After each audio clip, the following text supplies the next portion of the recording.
Good morning, everyone. Welcome to Sports Shorts Daily, presented by LaBear's Casino. I'm Ronnie Ranson, all green. Tommy Christ stands over at Tremonti's Meat and Seafood, rocking his Tremonti's Gray. And of course, I'm at an undisclosed location presented by the Louisiana Sports Hall of Fame, lasportshall.com. Believe it or not, Tommy, we are about a month away, a little over a month away from selecting the 2026 class. We'll be meeting third week of August, 40-person panel, LSWA, some past Hall of Famers, a couple of board members, about 40 people, selection committee. So right around the corner, be neat. And then we'll announce to the public about the second week of September what that class is. All right, today on Sports Shorts, where obviously SEC Media Days is wrapping up over in Atlanta. It's 16 coaches, and what a big giant production it has become. It's unbelievable. Saints training camp right around the corner. Big news that I want to respond to on Monday about the Sun Belt Conference and Louisiana Tech. Y'all talked about it, about Louisiana Tech joining the Sun Belt Conference. I'll have my thoughts on that. And Rougarou at home tonight, free ticket night. And oh, by the way, because of the uncertainty of the weather in the next couple of days, who knows, what rains are going to come, what storms are going to come or not come, or this, that, and the other. Opportunity for you to guarantee get some baseball in tonight. And oh, by the way, the Whitworth Law Firm is picking it up for free. So absolutely free. So if you've been kind of thinking about going to a Rougarou game, want to try it before you buy it, well, tonight's tonight. Whitworth Law Firm. Thank you guys for Richard and the gang over there. You can come out to the ballpark tonight. And oh, by the way, you're at Tremonti's. We got Tremonti's hamburgers for only $3 tonight. A special we do every Wednesday. You get a chance to eat one of the best hamburgers in town for half price. So we'll go. And by the way, Rougarou won last night, 7-0. Fabian Hernandez improved to 6-0 in the season. Rougarou are at first place, 7-6 overall, 13 games in the second half of the conference. Of course, won a division in the first half with a dominant 20-3 record, and trying to just get ready for the playoffs, which begin July 29th. We actually sold a bunch of tickets yesterday, Tommy, for the playoff game, which begins on July the 29th. Get your tickets now at brrougarou.com. And the British Open is about to happen, or the Open as they call it. We call it the British Open on this channel. And we'll talk about that as it's at Royal Portrush in Northern Ireland, one of the great golf courses of the world, but definitely many think the best golf course in all of Ireland. And it will be a treat to watch it because I'll be playing it next August of 26. So a year from now, but a little over a year from now, I'll get to play that course. So I'll be watching it, Tommy, taking notes. Don't go left, don't go right. And I'm sure that's exactly where I will go. All right, where do you want to start, TK? Well, I would start with SEC Media Days, Ron, and they made a little change into what's something that's called, and I want to get your take on this. For like the last, 30, 40 years at SEC Media Days and other major sporting events, Super Bowl, whatever, you always had Radio Row, correct? Well, you've been on Radio Row, I've been on Radio Row. They don't call it that no more, Ronnie. It's called Digital Drive. Oh, wow. Digital Drive instead of Radio Row, because of all the changes with the internet. And, here we are with Sports Shorts Daily on YouTube, Facebook, and X. So no more Radio Row. It's Digital Drive. But my take from Brian Kelly, he went first the other day, 12-minute opening speech, much longer than normal, much longer than anybody thought.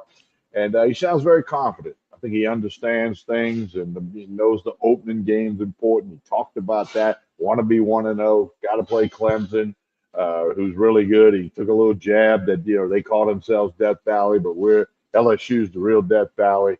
But Nussmeier and Whit Weeks and Chris Hilton Jr., all very confident. I thought they all did very good. What you going to get from media days? I think you got what you think you would get from LSU going forward.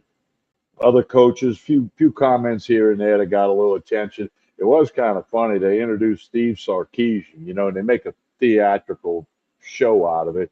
And when his walk up, they played the wrong fight song. They played the A&M fight song of all fight songs.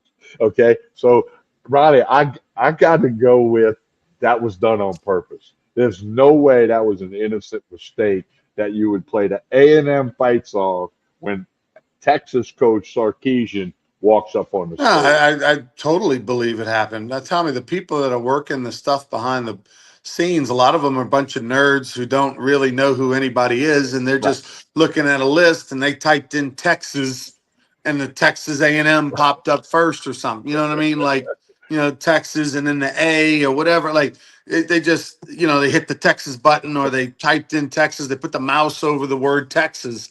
I mean, that's how that happened.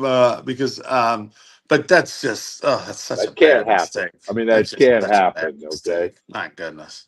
If Yeah. if it just means more, that can't happen. Yeah, that's so bad.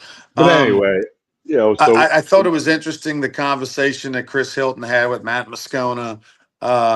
And Chris Hill and Matt asked him a good question about how, hey, because Chris Hilton's a guy out of Zachary High School, a lot of pomp and circumstance, and it really hadn't happened for him, injuries, whatnot, this, that, and the other. Of course, the famous, butt chewing on the sidelines about stop jumping and all that, and then finally at the end of the season, a couple of huge games and a lot of momentum going into the offseason, and he's expected to be a difference maker this year. Guy with top end speed that no one else has on the team, and really stretched the field in that way. And Moscona kind of said to him, like, did you need those games, for your own to justify, the hype and to kind of, you know, put you mentally back on track, that, hey, I am that dude. And he said, absolutely. It was, it had been a struggle. And he said he had a good people around him, good family, good friends, good coachings around him to keep him, right mentally. But he needed that for his confidence and for his psyche and all that. And clearly it made a difference. I mean, the guy's at media days representing the team, and you couldn't imagine that a year ago.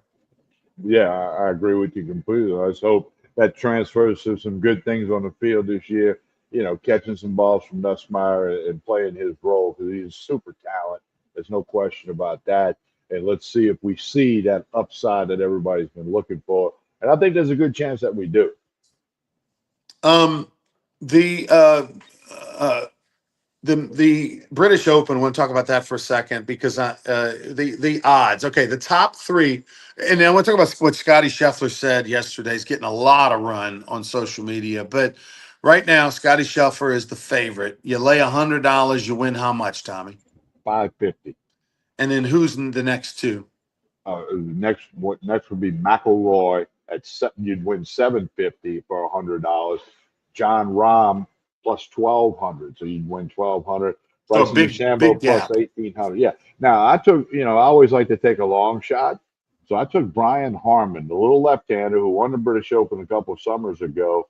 It's like plus 35,000. So I got a little bit of money on Brian Harman. It's a long shot, and that's why it's called a long shot. But if he's in there, I could end up okay. And I did bet smaller bets on some of the other favorites because I like to do that on golfing majors. The so by the way, only one number one ranked player in the world has won the British Open. That was Tiger Woods. And so let's talk about Scotty Scheffler for a minute. At a press conference yesterday, he went on a long rant, which was interesting. Scotty Scheffler, who is known to talk about his faith from time to time, went on this whole thing of, and of course he's a new dad in the last year or so, and all that. He went on and talked about how basically, in essence, golf is not doesn't fulfill him to the degree that people may think it does. That's not the end all be all in his life. It's basically a job he loves, but it doesn't fulfill him the way that family and faith and everything else does.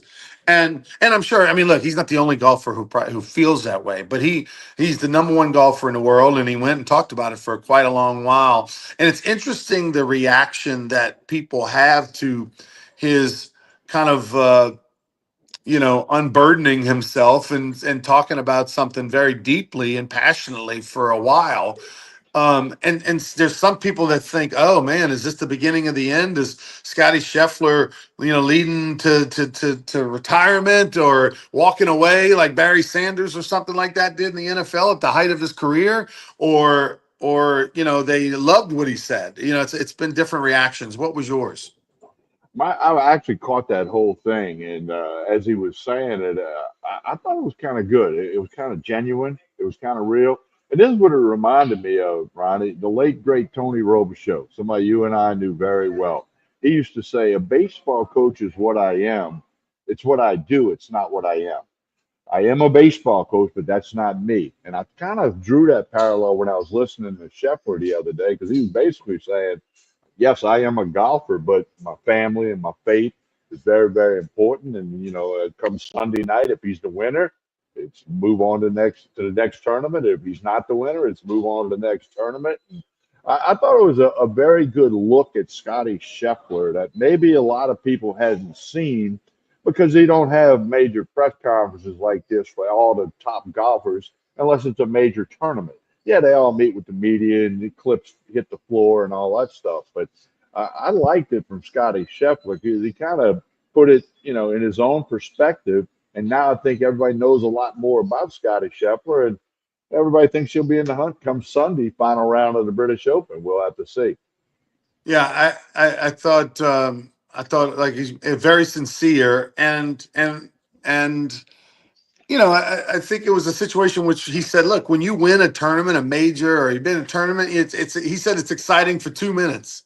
He said there's an adrenaline rush. You might have tears. You hug your wife, you hug your family, and then 2 minutes later, it's over. And he goes, it'll be exciting for 2 minutes. And I kind of compare that to Nick Saban, right? All the championships, or Skip Bertman, all the championships that those guys won, is particularly Nick.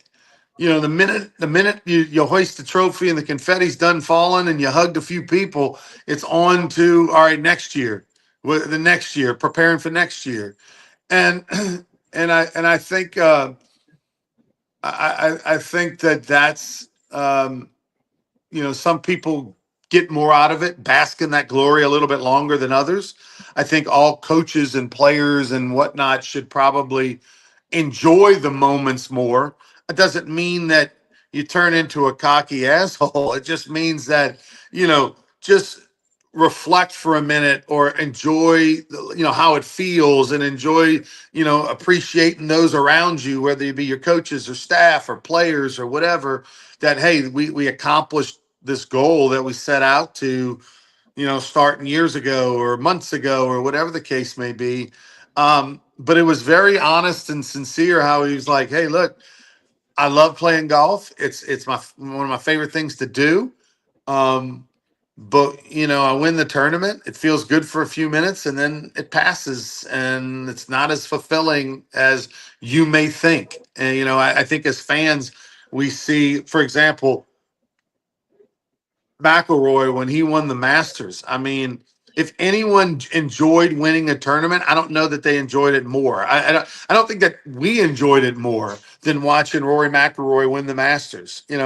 Uh, After all these years and all these doubts and all these question marks, and to finally get it, it seemed like that walk from the 18th tee in the green to Butler's cabin was the greatest walk ever, and that he totally soaked in the moment and enjoyed it, and all the hugs and the congratulations by people that meant so much in his life, from his family all the way to his constituents, was pretty fun to watch.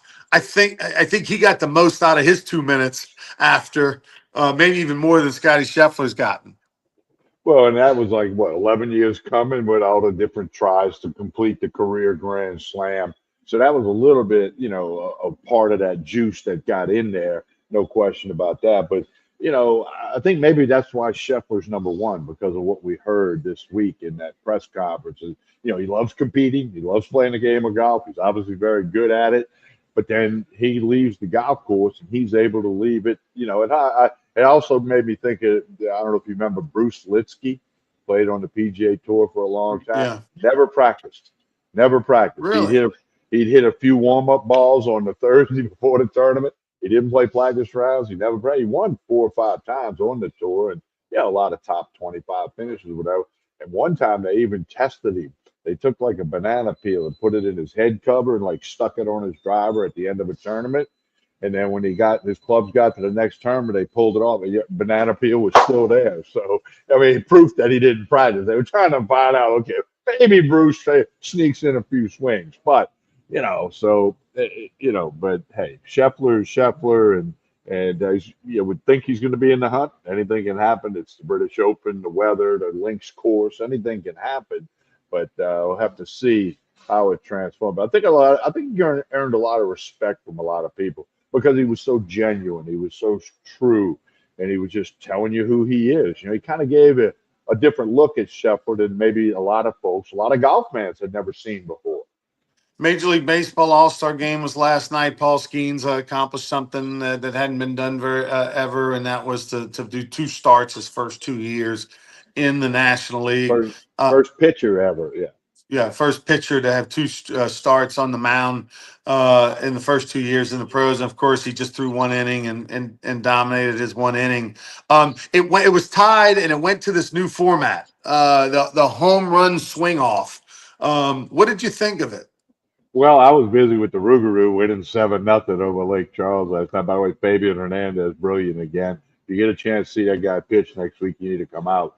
But I knew they put that swing off thing in a couple of years ago because the tie game, they don't want to burn more pitchers. They don't have. I mean, the National League used like 14 pitchers, so I mean, it's I get why they did it. It provided some excitement. Schwarber with three big bombs. So I just saw some clips and highlights, and I've read a little bit about it earlier this morning. I think it was good. It appears to have been a hit. Again, it's an exhibition game. You got to keep that in mind. And then the only question becomes, and it's already out there, might they change MLB to 9 inning games? If it's tied, we'll have a swing off. I mean, chicks dig the long ball. I mean, and then you kind of know when the game's going to end. It's not you can't go 14, 15 innings, but with the ghost runner rule at second, you haven't seen those 14, Yeah, 15, 16 inning games. Usually, I think 12 is called long. Usually 10th or right. 11th inning, it gets solved. Somebody wins the game because of that runner at second. And the other thing on Major League Baseball, collective bargaining agreements coming up, and owners and players are miles apart right now. Of course, that'll change in negotiations, and deadlines tend to move negotiations quicker. But MLB, I think they hit it out the park, pardon the pun, with the swing off last night. I think they're going back to the uniforms of the teams was a big hit. Many people called for that for years to happen, and it finally did. So, hey, nobody plays till Friday. They used to always return to action Thursday. Now they all got that extra day in there. So Major League Baseball will resume Friday with everybody playing somebody. Now they need to change the name though. It makes me think of P Diddy when I hear swing off. But the one thing I will say is that it was in Atlanta last night. I thought it was cool. I'd like the international runner at second base. I don't think it needs to change at all. Games are getting over with in the 10th and 11th inning, and that's more traditional baseball. So I don't think they ever need to get. To me, the swing off is like it's like penalty kicks in soccer. And I get why you do it. I mean, soccer is one of those things where you could literally play forever. And so you got to do it to end it. Baseball, not so much. The international rule is a game changer, and extra inning games are rarely going past the one or two extra frames. The and talking about Fabian Hernandez, who pitches for the Rougarou, he'll be throwing again next Tuesday. So next Tuesday, well, barring who knows, I mean, but barring something weird, but will keep him on track to throw next Tuesday because we want him to throw game one of the playoffs, which will be the 29th at home. So check him out next Tuesday, the 22nd, if you get a chance. We'll have a nice crowd out for that one. We have a bunch of high school football coaches, or just high school coaches in general, at the ballpark next Tuesday, the 22nd, all over the state, coming in town for the LHSAA convention, and all over at the Crown Plaza. Red Zone Fundraising's doing a big party at our ballpark on the 22nd, inviting a lot of their coaches. So should have a big crowd. What else we got, TK, before we get out of Well, here? I want you to comment on Louisiana Tech joining Yeah. the Sun Belt Conference. That's effective next July. All sports, football, the men's sports, women's sports, and I know you got some thoughts. Yeah, I think it's a good thing. They used to be in the conference decades ago and have been out of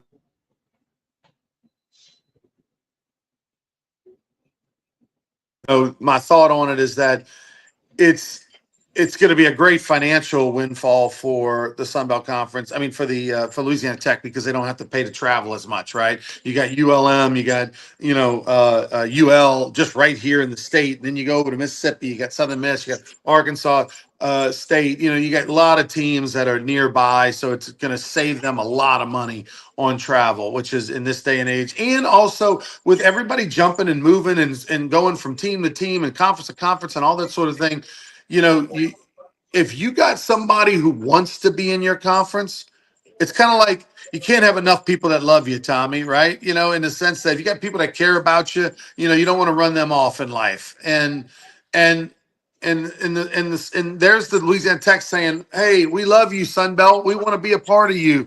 And then, of course, reports are that ULM was against it. They want to be the big dog in their market. They don't want to have another competition for sponsorships and tickets and interest. And obviously Louisiana Tech's 20 minutes down the road. But the point is that I think for the Sun Belt Conference in this day and age where teams are jumping and we don't know what the future looks like in Power Five and all Power Four and this, that, and the other, I think it's good to have people that want to be in your conference. This is a move where Louisiana Tech should probably never leave the Sun Belt Conference once they go back, unless the conference dissolves. And I think it's good for all parties involved. I mean, the Sun Belt Conference, Tommy, has grown. It is East Coast was Texas. Now Texas State's gone. So, Louisiana's the furthest outpost. Lafayette, Raging Cajuns is the furthest outpost west. And got teams like Old Dominion that are way east. And so I think it's good to have Louisiana Tech in there who wants to be there and should probably never leave. Well, and not just football, but the other sports. You can have more people at the games when the Raging Cajuns and the Bulldogs play, or the Bulldogs play more Hawks. Maybe that becomes a big thing up there in the northeast corner of the state. So I think it's good for all sports. The athletic department budget is going to be better off at Louisiana Tech from a travel expense standpoint, and their facility is very good. You've been up there, I've been up there, and I'm very glad that Tech will be in the Sun Belt Conference. I think it's good for everybody. And I know the Warhawks, they're not wild, warm and fuzzy about it, but they got to embrace it now that it's official. They have to embrace it and make the most of it. Yeah, I'll be down there next Tuesday. Wednesday is Sun Belt Conference Media Day is in New Orleans for football, and I'll be down there working, doing some stuff for the Sun Belt Conference. So, TK, tell us about Tremonti's big night tonight at the Rougarou Ballpark before we get out of here. Yeah, well, $6.99 burger and fries here today for lunch. You can eat it here, get it to go, take some back to the office, or you can get a $3 Tremonti's hamburger at a Rougarou game tonight.